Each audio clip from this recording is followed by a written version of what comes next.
First Nations, establishing in the world the reality of our own sovereignty between ourselves and transcends nation states. And so to begin this, as Resi is getting ready for Rueben, because it's really this initiative came south to the Dakotas and their consultation, and asked my Tashi, Mazda Wandi, if he'd give us a song to put this in context while they're getting ready.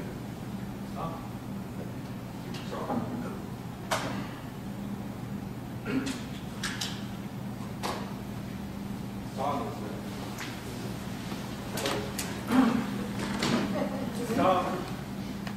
and the words in the song, or what they say in English, is that the Creator was sending you our voice. And listen to us. We stand before you, you're asking. Assistance.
ACM Hoichka CMCIA Chief Skulutz Danstatis Leutu Chief Yupa Danstatis Leutu Squamish.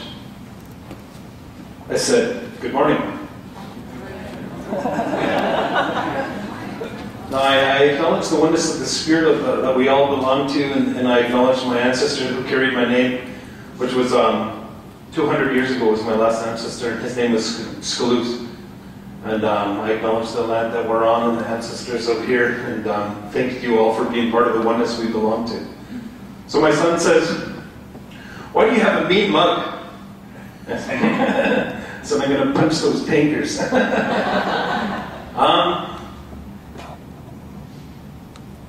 my grandfather right there, Chief Dan George. I'm a family therapist, and when I was a kid, he'd say, anything you learn in college and university about healing, there's a native teaching that says the same thing. I took that idea and I created a reference library based on that. Just any successful healing model, psychological healing model that was working in communities, and I took it and I translated them to native legends and stories. I went to Hawaii for the National Indian Education Conference, and they had, the science teacher had all native students. 8% were failing. He took every experiment, every lesson in his curriculum, and he changed it to native legends and stories from where he was from, down in Arizona. And then within 6 months, it switched to 80% were passing. Lev Vygotsky in the 1920s is a psychologist in Russia. He said the more culture that you had in your life, and studies that he did, and came out simple, the longer you lived, the more success you had, the less stress that you had. So that's what my grandfather taught me. And I incorporated those ideas and those values into everything that we do. Also, as Tsleil-Waututh Nation, as you see right there, is a little bit of our stewardship. Aquilini family, who own the Vancouver Canucks hockey team in the arena, and they do a lot of real estate business, they just jumped in business with us. Before they did, it's much like Uncle Phil who teaches the 16 principles. Tsleil-Waututh also has 16 principles that they have to meet by before we do any business or any negotiation with anybody.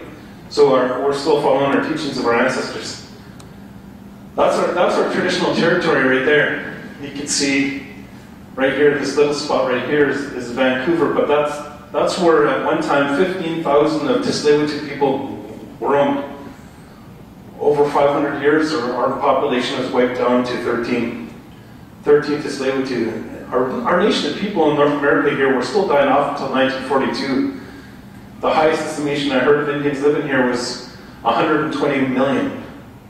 Whatever it was wiped out to 385,000. The Indian population here in North America was still dying off until 1942. Now my nation's up to about 450 people. But that's where we were stewards of our land and we took care of our land. So what started to build the foundation of who I am was the lands. It says when the tide was out, the table was set. When the tide did go, right where I live, it goes out about 300, 400 yards. When it does, you can walk out there and pick up Dungeness crab, and there's clam, and there's oysters, and it's not like that anymore. You know, and some of the beautiful places here that we're going to talk about, that we're going to fight for, it's still beautiful like how it was when I was a kid. But now there's so much pollution. You know, we were looking at working with all our allies to fix it, to make it to how it was. That's one of the needs that my grandfather and my aunts and uncles, that's what they want for our communities. Let's work towards making it better. So in making it better, one thing that you know, when I was young, I used to go out and harvest crab and clam and things like that. Later in life, I learned to do ceremony in the water. And what we learned is to have a spiritual connection to the water. Like we have John here and Rebecca, Tobias. They invited us to the ceremony, Uncle Phil and I, and we said, before we work with you, and these are all allies that were working against the expansion of Kinder Morgan pipeline. And well, we said, before we work with you, how about we pray? So we even had the CEO of EA Sports part of the ceremonies. We had Rebecca, we had producers of the Twilight movies, Rex Wheeler, the founder of Greenpeace, Ben West of Forest Ethics, just a whole different group of people. And we said, well, before we work with you, let us explain to you where we come from and who we are as Tsleil-Waututh. Put some spirit, like living where we live here because it's beautiful. It's so beautiful. I know Seattle is much like Vancouver. You're out there kayaking, you're out there hiking. We already heard stories today about our councilman that was out kayaking and had experience with whales. We have those experiences. We have those experiences, and so what we wanted to share is open up a little bit is the cultural and spiritual connections that we have to our waters, which are our foundation of our governance of who we are as Tsleil-Waututh. So Kinder Morgan, that's why I'm here today. Kinder Morgan, the Alberta tar sands is the biggest industrial project in the world. The size of earth that they want to move is the size of France. That's how big it is.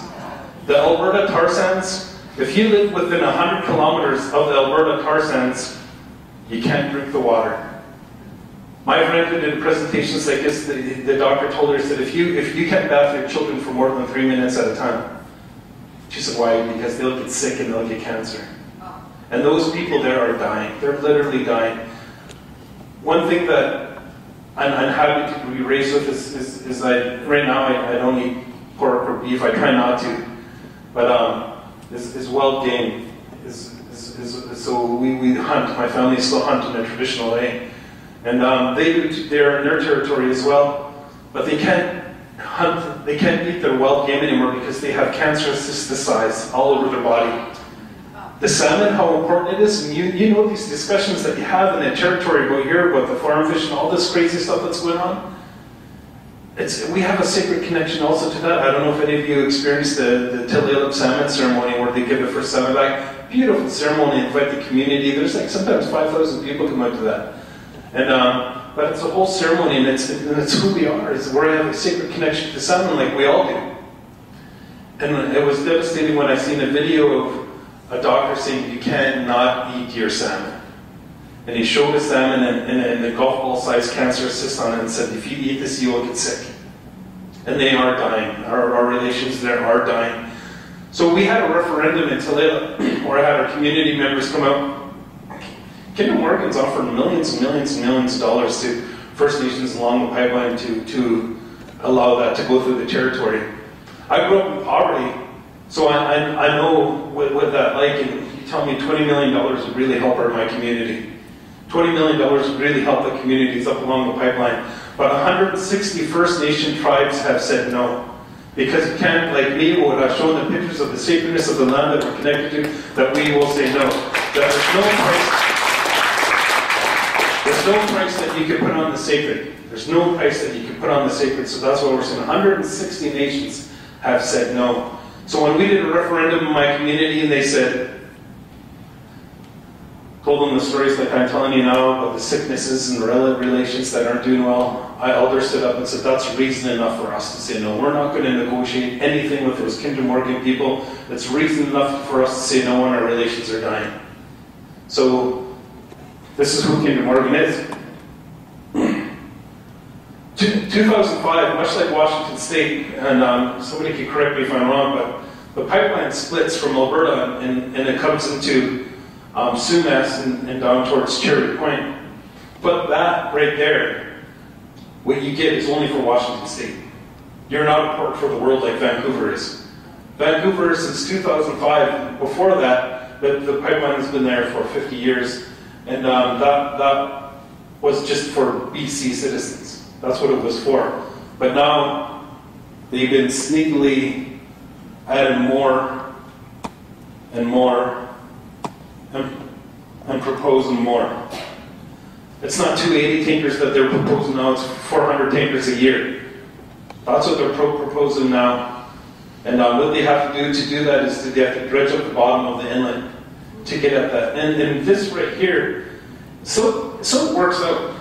Everything works out. And what they're getting out of the Alberta tar sands is close to 2 million barrels a day. This is a barrel. You see those barrels? That's what a barrel is. 2 million barrels a day. It takes 3.5 barrels of water to get 1 barrel. The excess sludge, water, and oil, they put into tailing ponds that you now today can see from space. And that is leaking into the reservoirs, to the drinking water, to everything. And it takes 1 ton of earth to make 1 barrel of oil. So all this, if it gets through, Canada has won an award for the last 5 years. Do you remember the award? What it's called? It's an environmental award. It's the United Nations award. For producing more harmful gases into our atmosphere than any other country. We won 5 years in a row because of this. Wow. So even if it gets through, it's changing. It's changing the earth. And the reason why I'm here too now today is your waters right here will be affected within hours. There's 1.6, in the United States right here, I should convert this inside, I know the Canadian, it's 3 million kilometers of pipelines and gas lines going through the United States right now at this moment.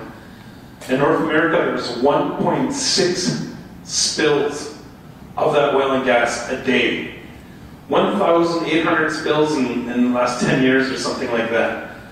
There was just a couple days ago one in Viking, Minnesota. You saw the one in Arkansas. You saw the explosion that happened in Sumas up by the border. You saw that happen a couple of years ago. It's ongoing, and they say it's safe, and it's not. And they say it produces. Well, anyway, this is the biggest, tallest building in Vancouver, and it's dwarfed by the size of the tankers that are going through. So, just past there, about 3 miles to the left is my reservation. And maybe not even half a mile away from that is the city of Vancouver. And that's where they want to bring through 400 tankers a year. Luckiest man in Enron. He swindled $11 billion. I believe that his partner just got out of jail. He just got out of jail, his partner, but he swindled $11 million out of Enron to purchase Kinder Morgan. So if they're getting 2 million barrels a day, times that by 100, and that's how much money these companies are making a day. And they say it's for economy. It's not. It's not. Portugal, 70% of their green energy, 70% of their energy comes from green energy. 70%. Their economy is taken off because of that. Brazil, Germany, these other countries that are taking these green energy initiatives, their economies are taken off. So excuse me, sometimes I get upset. But it's BS. It's BS that they're telling us that it's for our economy. It's not. And they say it's going to create jobs. Green energy jobs are 3 to 1 more jobs than these fossil fuel jobs. It's that 1% that's making money. It's not people here. National Energy Board, seen as allies, there's been some documents showing they never ever rejected a proposal for a pipeline. They never did. They're seen as allies. There's documents that were found that show that they're allies of these pipelines, of Kinder Morgan, Keystone, and Enbridge. So, this is one thing that I'm proud of. All the green right here is the traditional territory of First Nations, of 160 nations that have signed the Save the Fraser Declaration that are saying no. One of the chiefs said that's an unbreakable wall of unity and solidarity that won't be passed through by any pipeline in North America. What I'm happy to say too is we have a relative here from South Dakota that John Raymer and Phil and I went down and helped with a conference that created an international treaty that was signed by the Pawnee and the Dakotas and also the Ogalas have signed, and then the Ponca. So that was just so beautiful to see, because it was again coming together in solidarity with people from the north, from Vancouver to northern British Columbia to say no. Uncle Phil's going to touch on that more. 2005, 2006, just before Harper got in, as you can see, he came together with Indian Affairs, the RCMP, CSIS, and he started to monitor First Nations to stop the unrest of the people rising up for the rights. Until 1957, it was against the law for a First Nation in Canada to speak to a lawyer. There's just too many laws that were held like that to suppress our belief. When you mentioned I don't know more, I think if we look historically what happened around the world, where there were a nation of people were suppressed, like World War II, where just brutally millions and millions of Jews were murdered and killed and tortured. After that, that race of people grew back stronger. You look at any genocide that happened after that, those races of people grew back stronger. But the Native community, it was against the law. The songs that we sing today were to sing them, to practice them, to be a part of them, to speak our language. Also around 1957, it was against the law to practice those. In residential school, there was, in 1930, 80% of First Nations in Canada went to residential school. 80%. Before 19 years old, the kids aged from 5 to 18, before 19 years old, 50% of them died, were murdered by nuns and priests in government and residential schools. So that was suppression. That was a genocide in itself. So when you go through genocide, unlike our Jewish community that had the resources to grow themselves to be stronger, I watched a documentary also of England where they made medical and education and different things free because they wanted to build up a culture that was so devastating what happened to them. They wanted to give something back to the people, and that was their gift back to people. So they started to create their culture. But for our Native community, they couldn't. But now there's no laws holding the Native community back from growing, and that's why you see Idle No More happen all over the world. And it's just a rise that we have our culture, we have who we are, we have our identity, and we're going to use it to stop this crazy Harper government.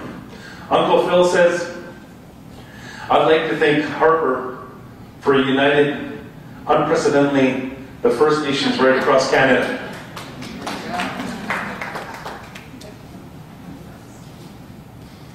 We have a break. I'm just kidding. So I'll mention that a little more. So I talked about the Save the Fraser Declaration, and there's my friend Adam Beach, who came and spoke, and the big thing is building partnerships. We did a conference just on Friday, and we had 600 people come. We turned away 200-300 people because we just didn't expect that so many. But we teamed up with the unions of British Columbia. The mayor of Vancouver and the mayor of Burnaby, which is a suburb of Vancouver, we teamed up with them. They were part of our conference. The Grand Chief of Canada, the Grand Chief of British Columbia, the Summit Chief of British Columbia. We had so much. All the key environmentalists of British Columbia were there, and we came together and stood in solidarity. And we as not just because it's not a First Nation problem only. It's not an environmental person problem only. It's all of our problem. It's everybody's problem. It's anybody who loves and takes care of and looks at the beautiful lands that we have. It's all of our problem. And if we don't do something about it, if we don't fight for what we believe in, we have to live with our consequences. And we know our consequences aren't good if we do nothing. And here's the international treaty, which was so beautiful. It was so beautiful. We had Lummi Nation from Bellingham. They came up and signed the treaty with Tsleil-Waututh. Well, that's where I'm from, Tsleil-Waututh, Vancouver. We had witnesses, my ex-wife Deborah Parker, who may come speak in the afternoon. She signed as a witness on behalf of Tulalip, and also the Grand Chief of British Columbia signed as a witness. And it was great because who already signed were nations from Keystone, that pipeline. The chief from Fort Chippewa, where the Alberta Tar Sands signed. The First Nations, the Yinka Dene Alliance, they signed in Ottawa, and that's the Northern Enbridge pipeline. So what happened when we signed is we closed all doors in North America for any direction of the pipeline to go in any way. We came together in solidarity and we said no. It was also witnessed by the Mayor of Vancouver and Mayor of Burnaby. We had some local MPs and MLAs that also came and really supported this initiative we're doing and coming together. It was such a great, beautiful, powerful thing that our elections are May 14th.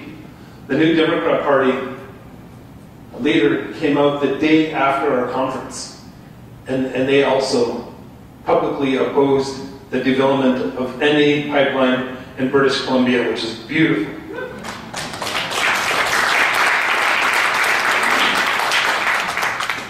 So I don't know if we're talking about this today, but John and Uncle Phil are just brilliant, and they have so much energy. They tired me out. Uncle Phil, I was counting, and we did 16 trips in the last year, and he did about 10 more than me. I don't know how he did it, but they just have so much energy, and the work that they do is so beautiful. John created a software that is amazing. It's amazing. We told the Grand Chief of Canada that right now, I think we have had dialogue with over 500 allies and organizations in the last year. They're all inside John's software, what we call the brain. And it starts to think, and you can talk about that later. And it's such a beautiful, beautiful thing. But it's going to be the 600 tribes across Canada are going to jump aboard. We're going to do a presentation to them in July. The over 250 tribes in British Columbia are aboard, and they want to be a part of the brain as well. And that's a networking system that not only does it have First Nations, but all our allies. So what it goes along with is Uncle Phil spoke of the prophecies, and he said that everywhere spirit is going to cover the earth like a spider web and give the indigenous people of the world a better way to communicate. And that's what it is. That's what it is. It's going to move things. And then if we see what social media did in Mexico and Brazil and the Middle East, and how the youth stood up and used it to create change, that's what we need to do. That's what really. I asked my son, I said, what could we do to get across the young kids? And he said, music. We're putting on 5 concerts up in Vancouver, and hopefully a big one in the new year. And he said, multimedia, and that's John and Uncle Phil's gift that they're giving the world. And then clothes. I don't know too well.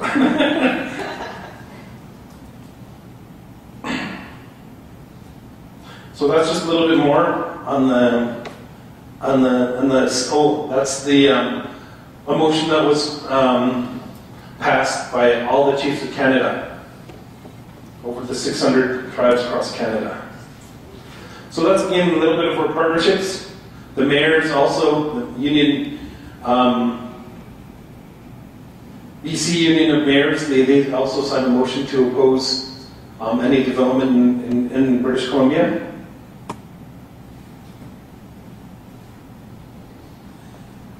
And I can't see all this without talking about alternatives. There are good, healthy alternatives. If every building and every house in the city of Los Angeles had solar panels on it, that's enough energy there to be harnessed to service the rest of North America. My son says that Tesla is one of the fastest cars in the world. The fastest motorbike in the world is electric motorbike. We have the technology to stop this craziness. If you read the first couple of pages of Van Jones' book, he talks about the $1 trillion subsidies that your United States government gives to fossil fuel companies to continue to that grow so the rich could become richer. That has to stop. If you took those subsidies and directed them towards green energy alternatives, we would save our future. And because they're not doing it for themselves, because our governments aren't doing it for them, when I talk about the Harper government, well, they're not doing it for them and their future generations because they're too blind by the greed, we will do it for them. We will make those choices for them. Canada gives $1.6 billion subsidies a year to fossil fuel companies. Take that and direct it towards green energy, that's a big change. And that's what we did as Tsleil-Waututh Nation. That's my brother right there on the mic, my uncle Len and my cousin Ernie. Make an announcement of 3 years ago that we bought into wind turbine company. The first couple of years, we projected that we would make money in the 5th year. In the 2nd year, it just blew open. It just blew open, and it's doing really good. But you know, one other initiative that we have that we're trying to look at is there's about 100 homes on our reservation, and we're looking to make every single one of those homes green energy homes. Every single one of them. And we're always trying to look at other green energy alternatives because it's important. It's important that if I say no, that we have to have solutions for our problems, and there are healthy solutions. Us as citizens have to put pressure on our government and let them know, really let them know that we have to save our future, have to save our sacred, have to savor what we have and what we love. It's too important. You know, my daughter, we were watching TED Talks, the one that you showed me, and there was a pastor that was talking about a gift. And she's brilliant. I can brag about my daughter. She got one of the highest math scores in Washington State, and she's only 14 and she's doing really well, but she's really articulate as well. But she says she's too shy. And we watched that TED Talks, and he said, if you have a gift, you share your gift. And one of the ways you can share your gift is he goes, what I see is the purpose in a person's life is to have a connection. To have a loving connection with somebody. If it's marriage and it's a loving connection through marriage, every single culture in the world honor that love that you have and create that marriage ceremony. So it's about sharing. It's about sharing your gift. And my daughter and I watched that, and I said, they want you to speak at Earth Day. And they have 2,000 people in Vancouver came out to that. And she's like, no. And I said, share your gift. And she goes, I will. And she got up and she spoke and she talked to the youth and said, we have to have our voice. We have to stand up and we have to speak. We have to all come together as a community and say no more. So that's why I'm here, is I'm saying no more. So thank you so much.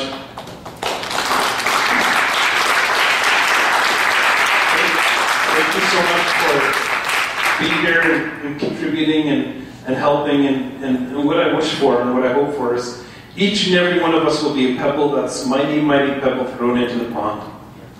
And the voice of your message, of what you believe in, will ripple out to the people. And I pray that the words that you have to say and the message that you want to give to the people, that they will hear it, that your words will fall down into their heart, and they will again be motivated to do something good. So I just want to say thank you.